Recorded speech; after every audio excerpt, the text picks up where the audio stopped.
today's show, we're going to be breaking down some free agency updates on Asante Samuel Jr. as Ian Rapoport added some context around a player that the New Orleans Saints have been linked to and who has visited New Orleans. We're also going to get into a live mailbag where our subscribers, the Golden Gang, had questions, hot takes. So me and my guy Loco Lopez, we respond, we answer questions. And if you want more Saints videos, you want more content, not just from Saints Now by Chat Sports, but other YouTube channels as well, hit the thumbs up icon, like this video, and let YouTube know that we're doing something right. Now, Ian Rapoport, he provided some updates on some free agent targets the other day and an exclusive interview with New Orleans Football's Nick Underhill, friend of the program, close personal acquaintance around the Saints media. So give him a follow. Shout out to Nick Underhill, does a phenomenal job. But want to just add some context here. He talked about Noah Fant. He talked about Asante Samuel Jr. We originally discussed the Noah Fant update, but obviously we now know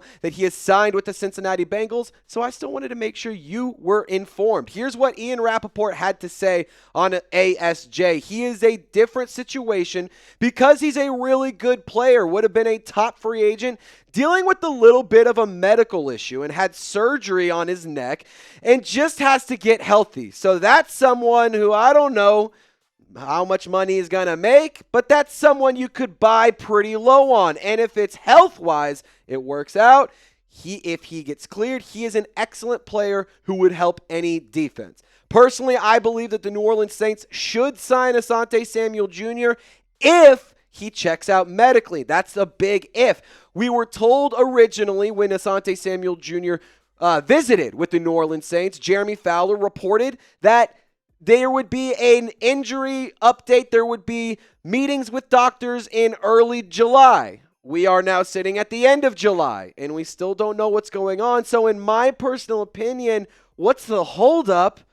I'm going to say it's the medicals. I'm speculating. I don't think that this has anything to do with money. I don't think this has anything to do with teams interested in him or him being interested in certain teams. I genuinely believe this is a situation that has not come to fruition because of the neck injury, and that is why he is still unsigned. And again, I will sit here and say bringing in Asante Samuel Jr., if he's healthy, would be an excellent move for the New Orleans Saints. He has played in Brandon Staley's defense. He played at a very high level, and one, he could help install the new defense in the later portions of training camp, in the preseason, or in the regular season, again, if the medicals check out. But I also think he could be a really, really good player. He has nice ball skills. He's a really talented defensive back, and I do think that the Saints could use another player opposite of Kool-Aid and McKinstry to also play alongside Quincy Riley, because nothing against Isaac Yiadom.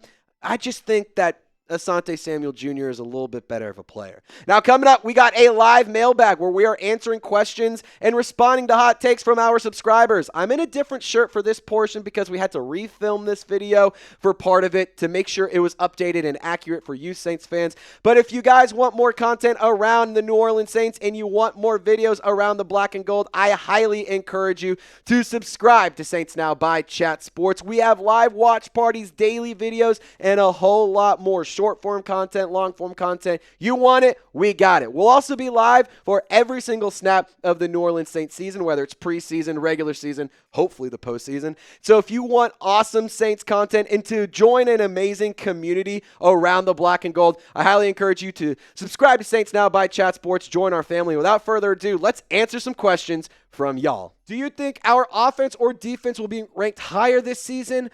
I said defense. When this super chat originally came in, I said I think the defense would be higher ranked. And my reasoning was I believe that the Saints defense has a lot of playmakers that are going to be less of a liability than the offense. And I think it's going to take a little bit longer for the offense to start firing on all cylinders compared to the defense. But I don't want to answer this question alone. Got to bring on my guy Loco Lopez. What you think, man?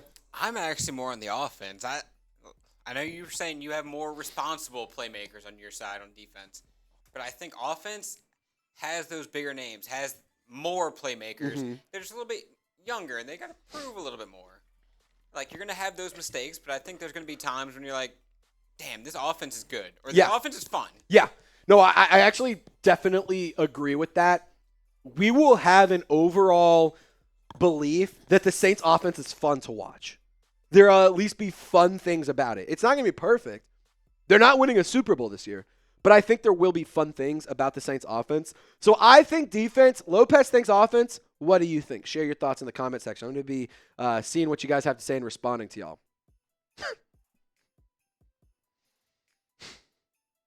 Big Nut Stutz. Who will break out for the Saints this season? I'm going to give you one offense and one defense. Offense, I'm going to say Rashid Shaheed. 1B, I would say maybe Kendre Miller.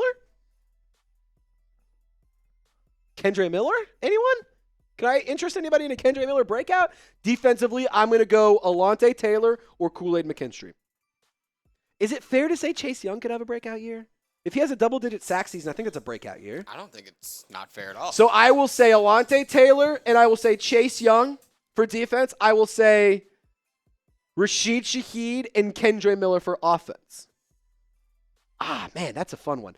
I kind of try to play this game, though, with no rookies because I don't believe a rookie can break out. They haven't played, so it's hard to break out of nothing, if that makes sense. But I want to hear from you. I gave you 4 players. I want you to give me one.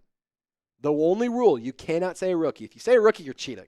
You can still type it. I'm going to say that's not a valid answer. But I want to hear from you in the comment section. Share your thoughts. Who do you think could break out for the New Orleans Saints here in 2025? Under Kellen Moore and Brandon Staley. Let's get into the next question. Hurricane Mike, I'm ready for the season, but what's your vibe meter on Saints camp? My vibe meter is that the vibes are through the roof. The reported vibe meter is also very high. Everything coming out of training camp, everything coming out of mini camp, everything coming out of OTAs has been very positive in terms of the overall vibe of the team, if you will. Kellen Moore putting a massive emphasis on team building and team bonding activities. Yesterday, on Tuesday, they went bowling as a team, which is pretty cool. They've been doing a lot of community work. They've been doing paintball. They've been doing a lot of cool stuff to have like team building, competitive stuff. So right now, I would say the vibes are pretty high. Do you disagree at all, Lopez?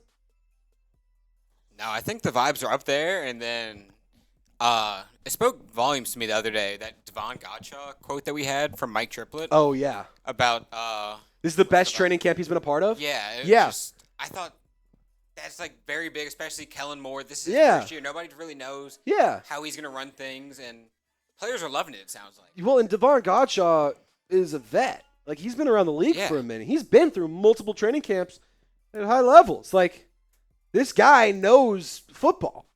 And if you have a player like Devon Gottschall coming in and saying this has been the best training camp I've ever been a part of, I think that says something, especially like you, to your point, Lopez, for a first-year head coach. It means something. Yeah, it definitely means something. I'm not ignoring that. I think the vibes are definitely high in New Orleans right now. And I'm not saying they're going to win a Super Bowl, but this is a good time to start buying in on the New Orleans Saints. Do you trust our DB group from Queen Courtney? What's up, girl? Type your queen emojis in the chat. She's royalty. Do you trust the DB group? I'm going to say yes. I actually really love this DB group in New Orleans. For the corners, you got Alonate Taylor playing a little star role. I think he's going to be awesome in Brandon Staley's defense. You have Quincy Riley, who's been a stud thus far in training camp. I'm very excited to see him on game days. Kool-Aid McKinstry has taken some steps already. Really pumped about him. Safety-wise, Justin Reid, Julian Blackmon. I like both of those players. Of course, Tyrann Mathieu retiring stinks, but Jordan Howden, I don't mind him. Rico Payton is an exciting option. Rajon Wright is definitely a fun one. Last Chance U legend and stuff. I think that this DB group is severely underrated. I actually think that this could be a solid squad if Brandon Staley can set them up for success. Now, if you want to be set up for success this season, I highly encourage you. Check out the link down below, chatsports.com/Saints-sale. You can get this shirt right here for $30. It was $60. They sliced it in half. They cut the price down, and they want to help Saints fans make sure they're swagged out. So get your shirt from Fanatics, chatsports.com/Saints-sale. I made the link clickable down in the comments and description of this video. So go check it out if you want to get yourself some new swag. Hot take. This draft class ends up being a 2017 level type class. Man, my thing here is you had 7 picks in 2017 that you nailed. Multiple first-round picks. Multiple third-round picks. A second and a sixth. I think it's going to be very tough to do that. That being said, you drafted 9 players at 9 different positions, one being a quarterback. I think Kelvin Banks is definitely going to be a great player.